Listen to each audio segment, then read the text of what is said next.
Last topic देखते हैं, discrete time processing of, ठीक है, किसकी बात कर रहे हैं, डिस्क्रीट टाइम की प्रोसेसिंग की ऑफ कंटिन्यूस टाइम सिग्नल। तो समझने वाली बात क्या है कि यहाँ पे जो सिग्नल है वो कंटिन्यूस टाइम है, पर उसकी प्रोसेसिंग किस तरीके से कर रहे हैं, डिस्क्रीट टाइम कर रहे हैं। तो ये इंपॉर्टेंट है समझने वाली बात। Signal is finally continuous but उसकी प्रोसेसिंग जो है वो हमारा डिस्क्रीट है। क्यों, उसको समझते हैं। कुछ साल पहले processing of continuous time signals have been done through analog circuits की मदद से करते थे, काफ़ी पहले, ओके, जब डिजिटल का नहीं था। Practical implementation of analog circuits are time consuming. पहली चीज़ निकल के आती है, क्या दिक्कत है, टाइम कंज्यूमिंग, और दूसरी चीज़ है कि कॉस्टली। इसमें दो ड्रॉबैक हो गए हमारे, टाइम कंज्यूमिंग हो गया और कॉस्टली हो गया। उसके बाद so after some years it has been observe that if we process these continuous time signals through any computer medium, ठीक है, computer in which some algorithm is used for this purpose, this method is more efficient. तो यहाँ पे कुल मिला के हमने किसको डाला है बीच में लाके, अल्गो को, किसी एल्गोरिथम को, जिससे ये क्या बन गया, ज़्यादा एफिशिएंट बन गया, ज़्यादा फ्लेक्सिबल बन गया, लेस कॉस्टली बन गया, लेस स्पेस घेरने वाला बन गया, okay, to the previous method processing through analog circuit. तो एनालॉग सर्किट का ड्रॉबैक, अगर हम देखो कॉमन बात करते हैं, ये डिजिटल सर्किट्स पढ़ो, चाहे एनालॉग सर्किट्स पढ़ो, चाहे ये सिग्नल पढ़ो, एनालॉग सर्किट का ड्रॉबैक हमेशा रहता है, और उसको ड्रॉबैक को कौन कवर करता है, हमेशा डिजिटल सर्किट्स के ड्रॉबैक को कवर कर देता है। तो जहाँ पे भी कहा गया है कि डिजिटल सर्किट्स को यूज़ कर रहे हैं, किस वजह से यूज़ कर रहे हैं, आपको एफिशिएंसी चाहिए, आपको फ्लेक्सिबिलिटी चाहिए, कॉस्ट कम चाहिए, आपको टाइम कम लगे, ये सब बातों में डिजिटल सर्किट बढ़िया रहते हैं। तो ये चीज़ थी।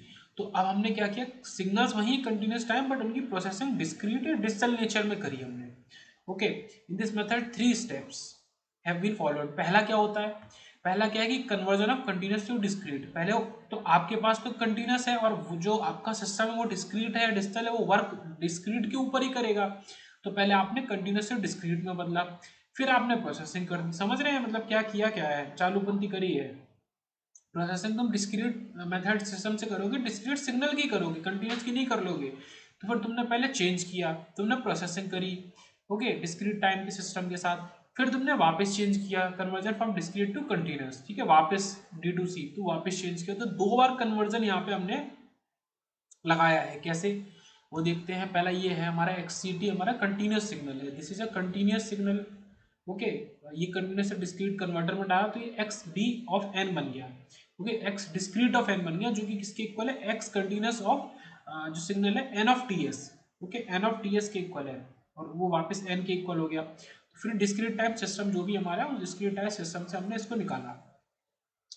तो ये हमारा y ऑफ dn बन गया, मतलब x ऑफ dn हमारा क्या बना, x ऑफ dn हमारा क्या बन गया, y ऑफ dn बन गया, जब हमने y ऑफ dn इस सिस्टम से निकाला। फिर हमने वापस डिस्क्रीट टू कंटिन्यूस कन्वर्टर लगाया, तो फिर ये y ऑफ ct बन गया, ठीक है। y ऑफ c का मतलब कंटिन्यूस सिग्नल है, और t का मतलब है, सॉरी, आउटपुट है, मतलब t का मतलब भी कंटिन्यूस सिग्नल ही है। तो ये आया स्टेप्स फॉर, क्या क्या स्टेप्स लगते हैं वो देखते हैं। तो स्टेप्स फॉर, ये हमारा कंटिन्यूस टू डिस्क्रीट कन्वर्जन की बात कर रहे हैं, okay. Continuous to discrete conversion में क्या स्टेप लगते हैं, आपका सिग्नल है XCT, उसका आपने एक एडर में डाला, एडर में, और उसमें PT डाला हुआ है, जो कि हमारा कुछ इस तरीके का ये है, impulse del of t minus NTS, मतलब इम्पल्स ट्रेन है। इम्पल्स ट्रेन मतलब कि आपका ये कुछ ऐसा होगा, कंटिन्यूस ट्रेन होगी, कंटिन्यूस। अब हमारा कुछ सिग्नल ऐसा है, तो हमने क्या किया, इसको इससे ऐड किया, एडर डाल के प्रोडक्ट मल्टी मॉड्यूलेटर से, ओके। ये अब इससे क्या बन गया, ये कुछ इस तरीके का बन गया, मतलब इम्पल्स जो ट्रेन है हमारी, वो इसके हिसाब से एडजस्ट हो गई, इसके अंदर एडजस्ट हो गई। तो ये आउटपुट हमें निकल के आ रहा है, दिख रहा होगा अगर, ये आउटपुट हमारा निकल के आ रहा है, ओके। इम्पल्स ट्रेन से डाला हुआ XPT, इससे क्या बना, ये XPT बन गया, XPT बन गया। XPT किसके इक्वल है, XCT और PT के, वही प्रोडक्ट मॉड्यूलेटर को यूज किया हमने, ओके, दोनों के प्रोडक्ट के equal. XPT is further pass through था, ठीक है, उसको फिर और आगे भेज देते हैं, किससे पास करते हैं, pass through the conversion of impulse train into discrete sequence. तो अब वो क्या बनेगा, तो अभी तो XPT बना है, अभी XPT बना है कुछ इस तरीके का। और फिर हमें क्या है कि हमें ये तो कंटिन्यूस सिग्नल बना है, अभी अभी ये पूरा कंटिन्यूस है, ये क्यों, ये ऑरेंज ऑरेंज क्यों लिखा है, ये कंटिन्यूस सिग्नल है, बस ये दिखा रहा है कि इसके नीचे इम्पल्सेस है। अब हमें केवल और केवल इम्पल्सेस चाहिए, बट इतने ही एम्पलीट्यूड की चाहिए। तो अब इसको फर्दर हम क्या करेंगे, pass through conversion of impulse train into discrete sequence, अब इसको बनाएंगे फाइनली, तो x जो हमारा वो अब क्या बन गया, x dn बन गया, जो x ऑफ c NTS के इक्वल है। वो भी देख लेते हैं कुछ इस तरीके का, मतलब ये डॉटेड डॉटेड हो गया ऊपर, और हमारा मेन सिग्नल बस ये इम्पल्सेस के फॉर्म में बचा, तो ये हमारा फाइनल सिग्नल निकल के आया। तो पहले हमने क्या किया, इसको, इस सिग्नल को मैं दिखाता हूँ, इसको और इसको मल्टीप्लाई कर दिया, तो हमारा कुछ ऐसा बन गया। और फिर इससे ऊपर कंटिन्यू, इसका जो कंटिन्यूस नेचर है उसको ही हटा दिया, केवल डिस्क्रीट सैंपल उठा लिया, तो ये बन गया x ऑफ dn। n का मतलब dn मतलब डिस्क्रीट है, d से पता चला और n से भी पता चला है कि डिस्क्रीट नेचर का है। फिर डिस्क्रीट से कंटिन्यूस में कैसे कन्वर्ट करेंगे वो देखते हैं। अभी कंटिन्यूस से डिस्क्रीट में किया था, और बीच का पहले तो कन्वर्जन अगर सीख लिया, कंटिन्यूस से डिस्क्रीट और डिस्क्रीट से कंटिन्यूस, ये दोनों सीख लिए, फिर क्या बचेगा, फिर तो बीच में सिस्टम है कि इसको इसमें डाला है सिस्टम में, और इससे फिर इसको इसमें डाल के फाइनल आउटपुट यहाँ से उठा लिया और इनपुट इसमें दिया था। ये बीच वाला सिस्टम तो समझ ही जाएंगे, ये तो कुछ नहीं है, सिस्टम है। मेन ये कन्वर्जन समझना है। अभी जो YDN है, YDN निकलेगा हमारा, तो उसको कैसे YCT बनाएंगे, तो YDN को conversion of discrete signal into impulse train, तो पहले उसको इम्पल्स ट्रेन बनाएंगे और उसके बाद वो YPT इससे निकल के तब वो YPT बन जाएगा। मतलब ये जो सिग्नल है इस पर जो भी प्रोसेसिंग होनी थी हो गई। तो अगर इसके अंदर आप ये कहना चाह रहे हैं कि इम्पल्स ट्रेन कुछ इस तरीके की डाल रहे हैं, इस तरीके की इम्पल्स ट्रेन डाल रहे हैं, ओके, तो अब यहाँ से ये जो ये चीज़ है, तो आने वाले सिग्नल में क्या कर देगा, इसको परमानेंट ही कर देगा, यूं बना देगा सिग्नल को, तो ये फाइनल YPT बन गया। ओके, YPT बन जाएगा और हमें चाहिए भी यही था। फिर इसको एनालॉग लो पास फिल्टर से डालें और फाइनली हमें कंटिन्यूस, ये भी कंटिन्यूस नेचर का है YPT, बट फिर भी हम इसको एक एनालॉग लो पास फिल्टर से पास कर देंगे तो एकदम सही से सिग्नल हमें मिल जाएगा। Conversion of discrete output YND into train of impulses YPT, ये क्या कर रहा है, ये कर रहा है, ठीक है, YPT बना रहा है YDN को। उसके बाद conversion of impulse train YPT into continuous time signal YCT through analog low pass filter, तो ये और ज़्यादा स्मूथ, क्या बोलेंगे, स्मूथ सिग्नल दे देगा, ठीक है। अब यहाँ पे क्या हो रहा है, एक बार फिर से मैं बता देता हूँ कि इस तरीके का जो भी सिग्नल उठाया था उस पर हमने जो भी प्रोसेसिंग करी, मतलब ये केवल और केवल इम्पल्सेस से मिलके बना सिग्नल है, ठीक है, डिस्क्रीट है कुछ इस तरीके का। अब हमें चाहिए कुछ ऐसा, हमें चाहिए ये, अभी तो ये डॉटेड डॉटेड है, अब यही डॉटेड डॉटेड कंटिन्यूस बन जाए, ठीक है, पूरा कंटिन्यूस नेचर का बन जाए, मतलब डिस्क्रीट ये तो रहे ही, तो ये काम ये करता है, मतलब ये जो सिग्नल आ रहा है अभी जो है ये ऐसा ऐसा है, अभी कंटिन्यूस नहीं है, तो ये डिस्क्रीट को कंटिन्यूस में बना दिया। जो काम पहले किया था उसी का अपोजिट काम अब हमने यहाँ पे कर लिया। अब कंप्लीट ब्लॉक डायग्राम की बात कर लेते हैं। तो कंप्लीट ब्लॉक डायग्राम कुछ हमारा ऐसा है, एक्ससीटी को हमने डाला प्रोडक्ट मॉडलेटर में जिसमें से पीटी हमने पीटी ये डाला हुआ था और एक्ससीटी ये डाला हुआ था, दोनों का मल्टीप्लाई हुआ तो हमको ये मिला, एक्सपीटी मिला।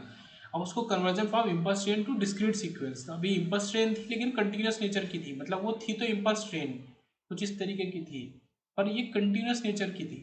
अब इसको ऊपर ऊपर का जो कंटिन्यूस है इसको डॉट डॉट बना के तो हमारा XDN निकला, उसको फिर डिस्क्रीट टाइम सिस्टम में डाला, उस पर जो भी ऑपरेशन हमें करना था हमने कर दिया, तो वो YDN बन गया, XDN से YDN बन गया। XDN भी डिस्क्रीट है, YDN भी डिस्क्रीट है, वो इनपुट है, ये आउटपुट है।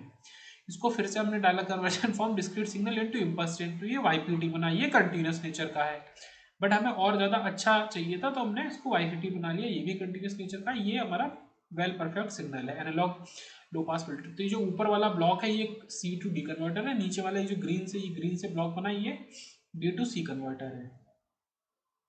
अब बात करते हैं एनालॉग लो पास फिल्टर के टाइप्स की। एनालॉग लो पास फिल्टर हमारे कैसे कैसे होते हैं वो देखते हैं, ठीक है। पहला है जीरो ऑर्डर होल्ड, इसका नाम ही है zero order hold, okay, ZOH लो पास फिल्टर। तो कुछ इस तरीके का होता है, रेक्टेंगुलर पल्स हमने लिए है।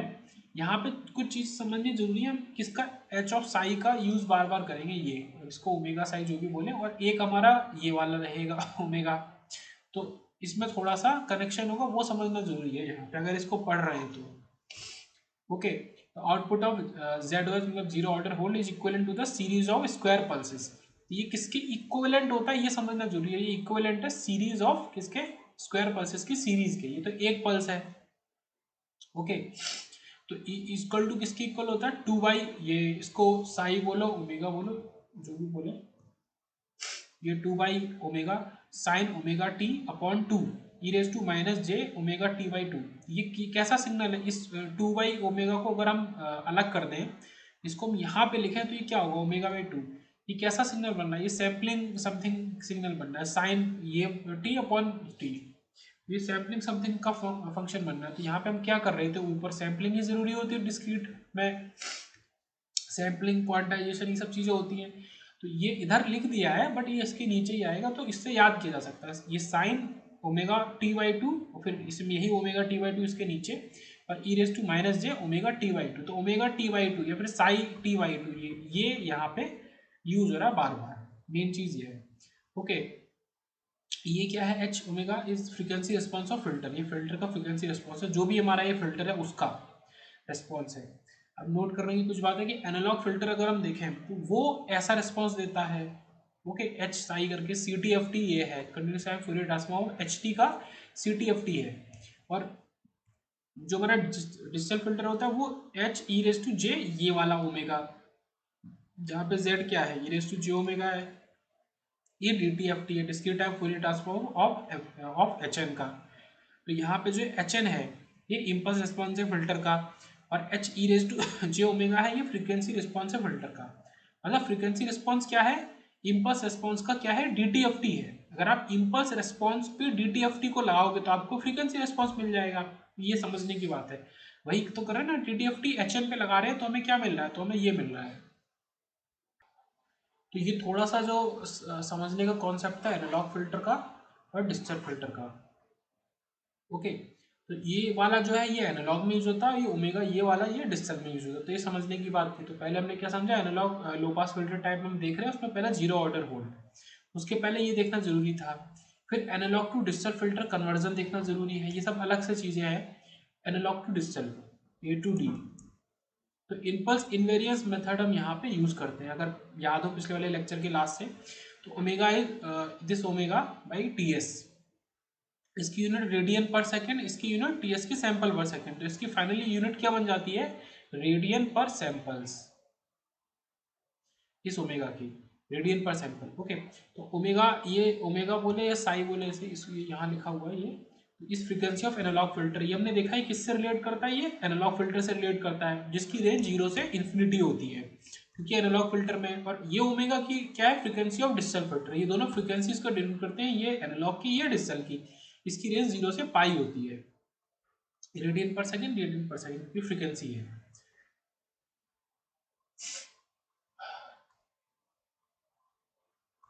यहाँ पे ये रेडियन पर सैंपल्स हो जाएगा, क्योंकि ये ओमेगा की यूनिट यही है ना, ओमेगा की।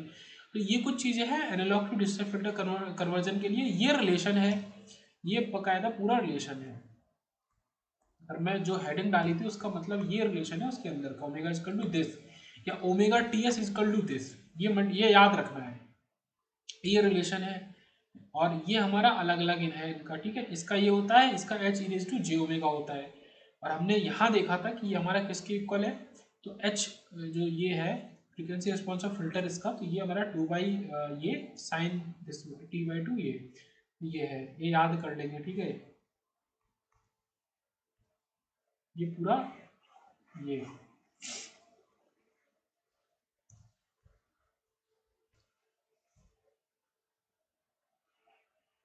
आगे बढ़ते हैं। अब हमने जीरो ऑर्डर होल्ड देखा था, फर्स्ट ऑर्डर होल्ड देखते हैं।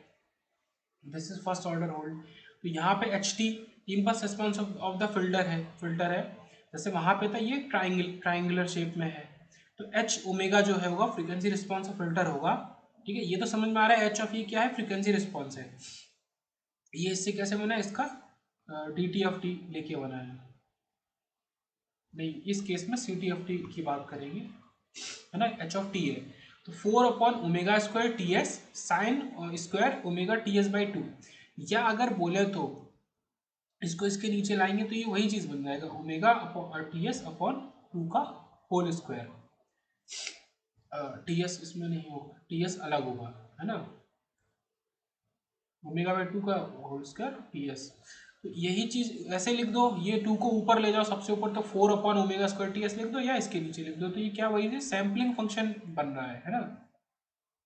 Its output is equivalent to correcting samples of discrete signal through a straight line.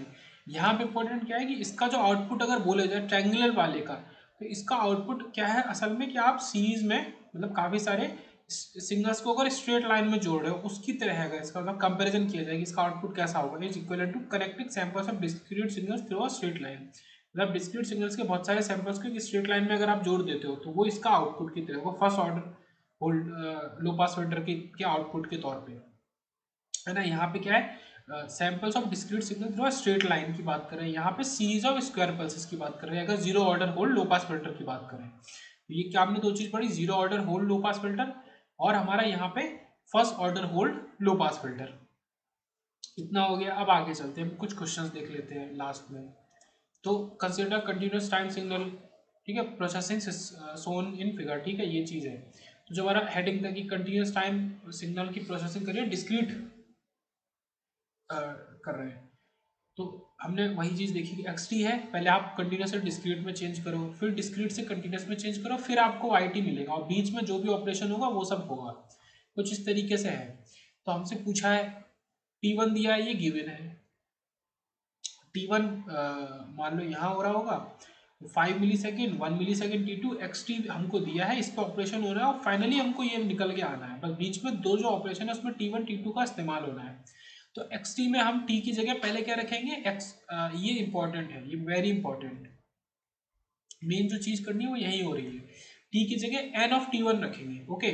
तो एक्स एन बन जाएगा हमारा, तो एक्स एन है असल में क्या, एक्स टी में जब हम टी की जगह एन ऑफ टी वन रख रहे हो, टी वन हमको गिवन है 5 मिली सेकेंड मतलब 5/1000। तो ये चीज है, ये जो सिग्नल है इसमें हमने ये रखा, तो ये क्या मतलब हो गया कि 5 × 10⁻³ मतलब इंटू एन इज 5/1000 एन, ये रखना है हमें, ये टी की जगह रखना है। तो ये हमने रखा, इसमें हमने इस सिग्नल में ये रखा, ये सिग्नल है हमारा x n x t, okay, ये रखा हमने इसमें। तो 3 cos 100π 5 हमारा n/1000, ये हम रखा, तो ये हमारा कुछ इस तरीके से बन गया 3 cos π/2n -2sin, ठीक है, 2π - 3/, इस तरीके से बन गया। इसको और फर्दर सिंप्लीफाई कर लिया, और क्यों, क्योंकि मॉड ओमेगा नॉट जो होता है वो हमारा समझने की बात है पाई से कम होगा, मतलब इसका मैग्नीट्यूड जो होगा वो पाई से कम होगा, क्योंकि हमने देखा था ना जो मैक्सिमम वैल्यू थी किसकी, ओमेगा की, वो कहाँ, वो पाई तक जाती थी, है ना, ये देखा था आपने। तो उससे छोटा ही होगा इसका मैग्नीट्यूड, ये समझने की बात है। तो इसकी वजह से हमने यहाँ पे ये चीज़ करी है, ये जो 5π/4 जा रहा था तो ये पाई से बड़ा जा रहा था, है ना, 5π/4 इज ग्रेटर देन पाई, जो ये हमें होने नहीं देना था, तो इसको हम इस तरीके से लिख सकते थे 2π - 3π/4, और फिर वो क्या बन जाता है sin 2π माइनस, तो वो कुछ इस तरीके से हमारा बन जाएगा, ये बन गया।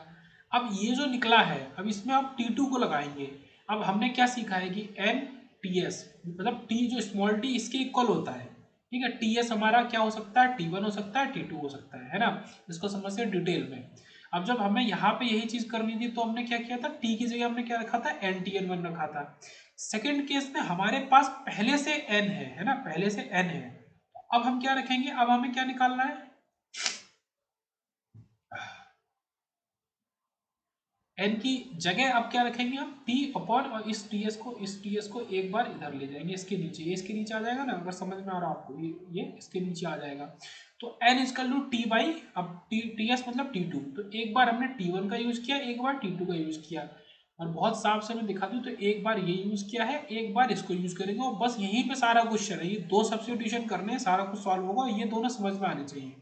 बेसिक फॉर्मूला ये है, small t equal to n capital t s, okay, ये हमने यहाँ पे लगाया है, और T2 हमें पहले से पता है, तो अब हमने यही लगा दिया, ये जो सॉल्व होके आया क्वेश्चन, इसमें हमने n की जगह T/T2 मतलब T/10 - 3 या 10⁻³ इंटू टी, तो इसमें अब हमने पूरे में इसको उठा के इसमें हमने n की जगह ये रख दिया, फिर फर्दर सॉल्व होके जो आया वो हमारा आंसर आएगा 3 cos 500πt -2 sin 750πt। तो इस तरीके से ये क्वेश्चन हमारा सॉल्व हुआ, ओके। फिर देखते हैं एक्स टी है, इसमें हमने आइडियल सैम्पलर से इसको निकाला, तो ये एक्सएन बन गया, मतलब कंटिन्यूस से ये हमारा क्या बन गया, डिस्क्रीट बन गया। इसका एफ एस क्या है, फ्रीक्वेंसी 100 हर्ट्ज है, और एलटीआई फिल्टर में डाला, फिर ये हमारा वाई एन बना है, मतलब यहाँ पे कुछ प्रोसेसिंग लग के अब ये आउटपुट बना है, ये अभी भी इनपुट है, बट ये डिस्क्रीट टाइप का इनपुट है। तो वाई एन हमसे पूछा है और 4 ऑप्शन दिए हैं और एच जेड हमको दिया है, एच जेड ये दिया है। एच जेड से हम क्या निकाल सकते हैं, एच जेड से हम एच एन निकाल सकते हैं, समझ सकते हैं। और एच एन किसके इक्वल होगा, y n upon x n के इक्वल होगा। और इससे क्या समझ में आता है कि वाई एन किसके इक्वल होगा, y n is h n into x n. Okay, अब इससे क्या समझ में आ रहा है, वाई एन इक्वल टू ये दोनों के मल्टीप्लीकेशन की, इससे हम एच एन निकालेंगे और एक्स एन हमारा यहाँ से निकलेगा इस एक्स टी से। आ रहा है समझ में, तो इससे हम निकाल लेंगे। मतलब हमसे वाई एन पूछा है और दो चीजें हमें लगभग किसी न किसी तरीके से दी हैं। सॉल्यूशन एक्स एन क्या होगा, एक्स टी जो है उसमें टी की जगह एन टी एस रखेंगे, हमने अभी सीखा ही था। मतलब n upon f s, t s क्या है 1 अपॉन एफ एस, तो एन अपॉन 100। तो हम ये रख देंगे हमारा जो एक्स टी है। ओके, एक्स टी ये है, तो कॉस 100 पाई टी था। मैं फिर से अलग भी लिख देता हूँ यहाँ पे, एक्स टी जो है वो कॉस 100 पाई टी है। ओके, तो कॉस 100 पाई और टी की जगह एन बाई 100 तो कट गया, तो कॉस पाई एन बच गया। ये क्या निकला हमारा, एक्स एन निकल आया। अब एक्स एन निकल आया, एक चीज निकल आई ये। अब वाई एन निकालने के लिए हमको एच एन निकालना है। अब इस एक्स एन इजकल टू हमारा जो कॉस पाई एन है, इसमें हम क्या डालेंगे, ओमेगा नॉट को पाई मानेंगे। मतलब ओमेगा नॉट क्या होता है, ये हमारा कंपेयर करेंगे कॉस ओमेगा नॉट एन से, तो ओमेगा नॉट जो है वो पाई आ गया। समझ में आ रहा है। एच जेड हमको दिया था, उसमें हम जेड की जगह ई रेज टू जे ओमेगा लगाएंगे, क्योंकि हमें सारा चीज़ को इसमें और इसमें ही चलाना है। ये कर दिया, तो H E raise to J omega, इसमें हमने जब ये डाला तो 1 minus 0.5 E raise to minus J omega आ गया। कहाँ से, यहाँ से। ये जो एच जेड था इससे ये आ गया। अब इसमें ओमेगा, इसको ओमेगा नॉट पाई ये रख देंगे, ठीक है। ये क्योंकि यहाँ से निकाला है तो H E raise to omega naught, ठीक है, जे ओमेगा नॉट, इसमें पाई रख देंगे, तो ये 1 minus 0.5 E raise to minus J pi, और E raise to minus J pi क्या होता है, -1 होता है। तो ये माइनस माइनस प्लस 1 प्लस 0.5 मतलब 1.5 आ गया। इसकी वैल्यू पर्टिकुलर 1.5 आ गया। ये क्या, इसका मैग्नीट्यूड है, इसका एंगल है 0, क्योंकि ये 1.5 ही है, इसके दो टुकड़े कर दिए, मैग्नीट्यूड और फेज। ओके, अब यहाँ पे क्या लिखाया, वाई एन क्या होगा, ये magnitude into cos of pi n plus phase, इस तरीके से होगा। इस फॉर्मूले में लगाएंगे तो 1.5 इंटू कॉस पाई एन, तो ये यहाँ पे मतलब बस डायरेक्ट कर देंगे। और भी क्या होता है कि जब ये 1.5 निकल आया था तो इस तरीके से लिखने, ये जो फॉर्मूला है इसको लिखने की वजह सीधे इस 1.5 को कॉस पाई एन जो यहाँ निकला है, मतलब हमने क्या किया है, वाई एन को निकालने के लिए एच एन और एक्स एन को मल्टीप्लाई कर दिया। एक्स एन निकल आया कॉस पाई एन, और एच एन, ये एच एन ही तो है, ये जो निकल रहा है ये एच एन की ही वैल्यू है, तो दोनों को मल्टीप्लाई कर दिया है तो यहाँ से निकल आया, तो 1.5 ये इंटू कॉस पाई एन। उसके आगे बढ़ते हैं, x c t equal to l t s system y C t और पी टी जो हमने पीछे पढ़ा है उसी तरीके से। तो ये एच सी ओमेगा यहाँ से बनेगा और ये पी टी इसके इक्वल है, दोनों को मल्टीप्लाई करके वाई सी टी हमारा बन रहा है। Conversion of impulsive into discrete, और वाई एन निकलेगा, फिर discrete time l t s system में डाल के अब हमने डब्ल्यू एन बनाया। तो differential equation of continuous time l t s system is क्या है, तो ये थोड़ा सा अलग तरीके का है। अब यहाँ इसके बाद जो हमने किया वो अलग है, ठीक है। वाई एन तो बना लिया था, डब्ल्यू एन बनाया है। Differential equation of continuous time l t s system is, differential equation ये है, क्या है, ये है d y C t upon d t plus y C t equal to x c t. और एक्स सी टी क्या है, वो हमारा केवल इम्पल्स है, डेल टी। ऑब्टेन वाई सी टी निकालो पहली चीज, फिर determine h h E raise to J omega n h N if omega n equal to del n. तो अगर लीव करना है किसी को तो यहीं से लीव कर सकता है। थोड़ा सा मतलब ये है कि इस टॉपिक में थोड़ा और लेवल का क्वेश्चन है ये एक। ओके, देखना है तो देख सकते हैं, वरना खत्म हो गया video. By applying c T F t on given difference equation, तो इस इक्वेशन पे हमने क्या डाला है, सी टी एफ टी डाला है।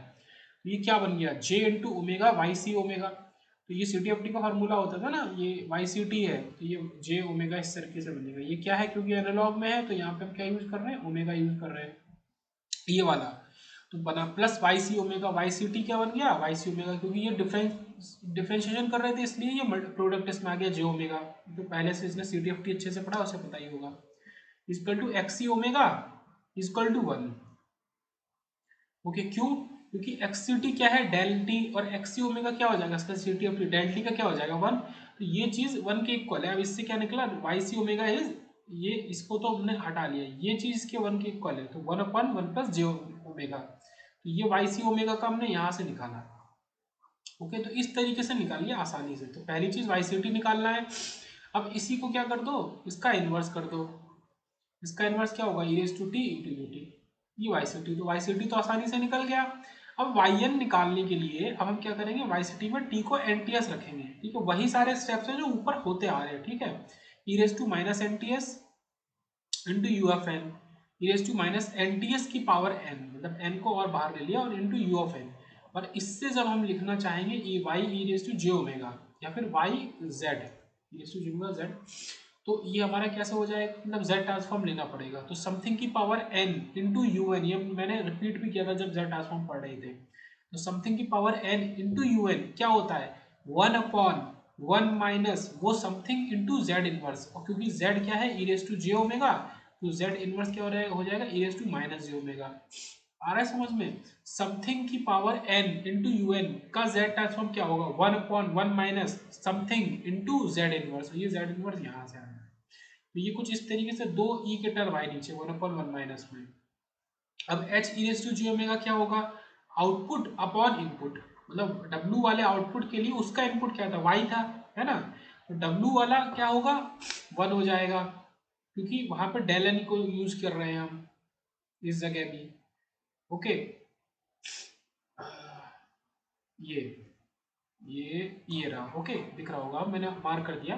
तो क्योंकि हम डेल एन को यूज कर रहे हैं डब्ल्यू एन के तौर पे, वहाँ डेल एन मिल रहा है, तो इसका जो हो जाएगा ट्रांसफॉर्म, तो वो बन हो जाएगा। इसका हमने सॉल्व करके लाए y raise to J omega का, तो इससे हम ये निकाल लेंगे h E raise to J omega, तो ये यहाँ रखेंगे तो ये पूरी चीज चली जाएगी ऊपर, तो ये आ गया h E raise to J omega हमारा 1 माइनस।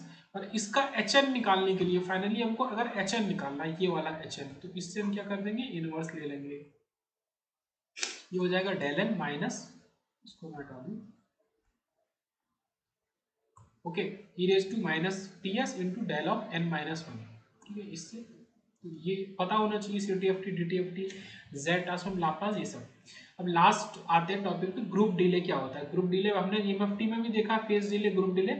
ग्रुप डिले को यूज करते हैं टीजी से डिले एक तरीके का डिले जो provided by the system to envelope of input और ग्रुप ऑफ फ्रीक्वेंसीज, या तो बोले कि पूरे के पूरे ये क्या है, एक तरीके के एनवेलप है इनपुट का, पूरे इसमें जितना डिले, मतलब इसको पूरा उठा के अब हमने यहाँ से बना दिया, तो ये जो यहाँ से शुरू हो रहा था अब यहाँ से शुरू हो रहा है, तो ये क्या हो गया, इतना डिले हो गया। एनवेलप ऑफ इनपुट में डिले दे रहे हैं, या पूरी ग्रुप ऑफ फ्रीक्वेंसीज में ही इनपुट दे रहे हैं, in the input is called group delay, तो ये ग्रुप डिले होता है। तो T G is to minus T angle H omega upon D omega. तो ग्रुप डिले हमेशा क्या होता है, टी से रिप्रेजेंट कर रहे हैं और फेज डिले को डीपी से रिप्रेजेंट कर रहे हैं, तो ये डिफरेंशिएशन होता है एच ओमेगा का, मतलब फेज ऑफ एच ओमेगा का with respect to D omega, omega जहाँ पे ओमेगा 1 रखते हैं, ये क्या है, group delay at frequency omega 1। तो इस ओमेगा 1 फ्रीक्वेंसी पे हम कर रहे हैं काम, ओके। ये क्या है, डिफरेंशिएशन और माइनस, ये दो चीजें इंपॉर्टेंट हैं। अब फेज डिले क्या होता है, फेज डिले भी उसी एंगल ऑफ एच ओमेगा का होता है, बस माइनस भी होता है, यहाँ पे हम ओमेगा से डिवाइड कर देते हैं, वहां पे डी ओमेगा से हम मतलब डी ओमेगा के रेस्पेक्ट में डिफरेंशिएट करते हैं बकायदा, वहां पे किसी चीज का डिवीजन नहीं है, और ओमेगा वही omega 1। Delay provided by the system to high frequency sinusoidal part, मतलब एक पार्ट को डिले जो प्रोवाइड किया जाता है ऑफ इनपुट और मोनोटोन सिग्नल, केवल एक सिग्नल, ये समझने की बात है, वहाँ ग्रुप ऑफ फ्रीक्वेंसीज या एनवेलप को पूरे, या एक पार्ट को, एक सिग्नल को, उसको फेज डिले बोलते हैं, टीपी से रिप्रेजेंट करते हैं। जैसे कि first order low pass filter transfer function is, मान लो ये है H omega is 1/1 plus J R C, R हमें दिया है, सी हमें दिया है, ये है एच एस, सॉरी ये एच एस है यहाँ पे, 1/1 प्लस एस सी आर, ये हमारा क्या है, first order low pass filter का ट्रांसफर फंक्शन है। Calculate TP and TG at omega 1 equal to 0.1 pi पे हमें कैलकुलेट करना है, ओके। तो आर और सी की ये वैल्यूज हैं, आर और सी को जब मल्टीप्लाई कर लेंगे तो हमें क्या दे देगा, ये 100 किलो मतलब 10 की पावर 5, और ये 1 ये 10 ये, ठीक है, तो ये क्या दे रहा है, 0.1 दे रहा है। आर इंटू सी क्या होता है, टाइम कॉन्स्टेंट, ओमेगा जो ओमेगा 1 पे 0.1 पाई पे, तो इस पे लगा देंगे, ये एस को क्या लिख देंगे, सबसे पहले हमने यहाँ पे क्या किया है, एस को जे ओमेगा लिख दिया है, 1/1 प्लस जे ओमेगा आर सी, तो 1/1 plus J into 0.1 pi into 10⁻⁻1, तो ये 1 प्लस जे पाई बन गया।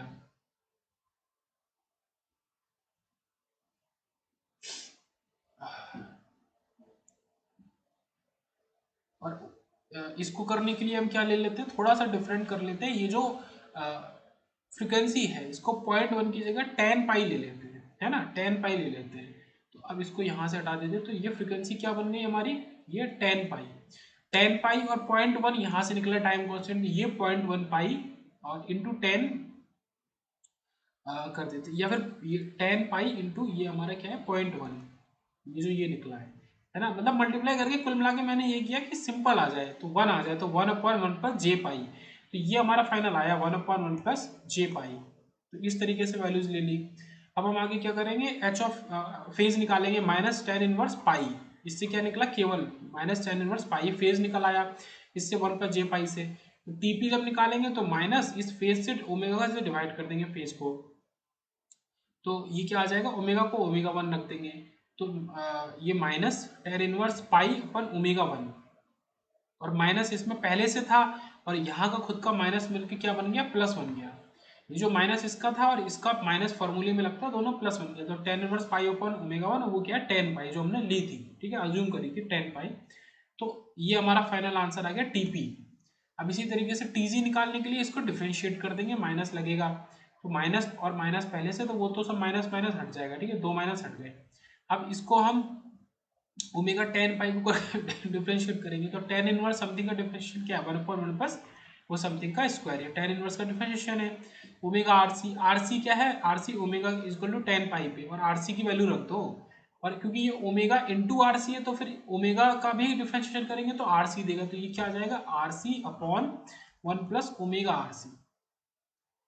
ओके, आरसी की वैल्यू मैंने यहाँ से 0.1 निकाली थी, तो 0.1, और ओमेगा की वैल्यू 10 पाई है, और वो क्या बचेगा, पाई बचेगा केवल, तो 0.1/1 प्लस पाई, इसको सॉल्व कर लेंगे, ये हमारा टीजी आ गया। तो ये टीपी और टीजी दो चीजें आ गई, है ना, ये हमारा टीजी आ गया, ये टीपी था। अब एक चीज और समझते, calculate TG and TP for linear phase system. Linear phase system के लिए टीजी और टीपी इक्वल होते हैं, ये समझते हैं। लीनियर फेज सिस्टम का मतलब है कुछ इस तरीके का सिस्टम, लीनियर फेज मतलब ओमेगा की पावर 1 में कुछ कांस्टेंट मल्टीप्लाई है ना, ओमेगा की पावर 1 ही तो लीनियर फेज है, तो angle of H omega is के इंटू ओमेगा, वेयर के इज सम कांस्टेंट। टीपी निकालने के लिए माइनस इससे के ओमेगा का डिवाइड कर देंगे ओमेगा से, तो माइनस के ओमेगा ऊपर ओमेगा आया माइनस के, और इस के ओमेगा का आप डिफरेंशिएट भी करोगे तो भी केवल क्या बचेगा, है ना, तो minus D Y D omega into K omega, तो ये भी क्या, ये डिफरेंशिएट होकर क्या बचा, ओनली के, तो माइनस के, तो ये दोनों क्या आ गया, इक्वल। तो यहाँ पे समझने वाली बात है, फॉर लीनियर फेज सिस्टम, ये very very important, group delay and phase delay are equal, किसके लिए, लीनियर फेज सिस्टम के लिए, तो ये समझने वाली बात थी, है ना। लास्ट पे आते हैं, ये कुछ हमारा सिग्नल है इस तरीके का, M T into cos omega C T, एक हाई फ्रिक्वेंसी का साइनोसॉइड सिग्नल है, ओमेगा सी काफी बड़ी वैल्यू मान लो। एम टी क्या है, सिग्नल का एनवेलप। यहाँ पे क्या है, जो आप कम्युनिकेशन पढ़ते हैं, एनालॉग कम्युनिकेशन, है ना, कम्युनिकेशन, तो वो यहाँ पे कॉन्सेप्ट यूज हो रहा है। इसको नॉन एलटीआई सिस्टम से हमने डाला, ये बन गया M T minus T G. ये समझने वाली बात है, होता क्या है, ये टी माइनस टी जी यहाँ आ जाता है, cos omega C T minus T P, omega C हम कॉमन ले लेते हैं ना, ये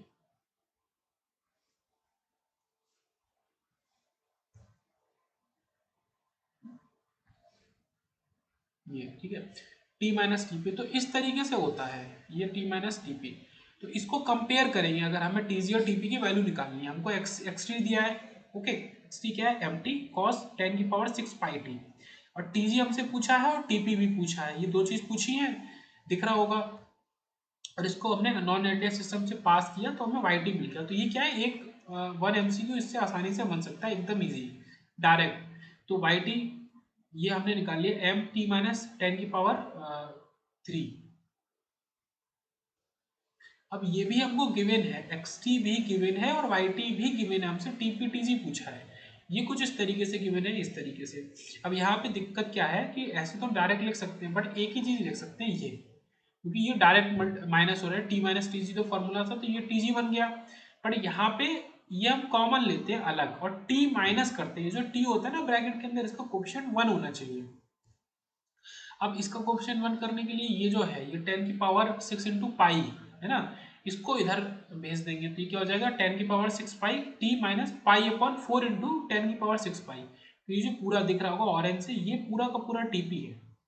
अब ये टीपी है तो टीजी हमने बाई कंपेरिजन 10⁻³ ठीक है 1 मिली सेकेंड, और ये 1/4 इंटू 10⁻6 कंपेरिजन करेंगे। क्यों, देखो कंपेरिजन करने में क्या आता है, ये ओमेगा सी है और टी माइनस टीपी है, तो यहाँ जो पाई पहले से था ऊपर वो एक पाई कॉमन लेके आए तो पाई से पाई कट जाएगा, तो केवल ये बचेगा, तो ये क्या आ गया 0.5 माइक्रो सेकेंड आ गया। ये हमारे दो आंसर आ गए टीपीटीसी के। तो इस तरीके से हम सॉल्व करेंगे अगर ऐसा क्वेश्चन आता है। मैं ऊपर कर देता हूँ, पॉज करके आप इसको देख सकते हैं। ये जो है, ये जो एमसीक्यू के संग लिखा है, ये इस फॉर्म में होगा M T minus T G cos omega C common लेके T minus T P. Okay, यहाँ पे खत्म होता है।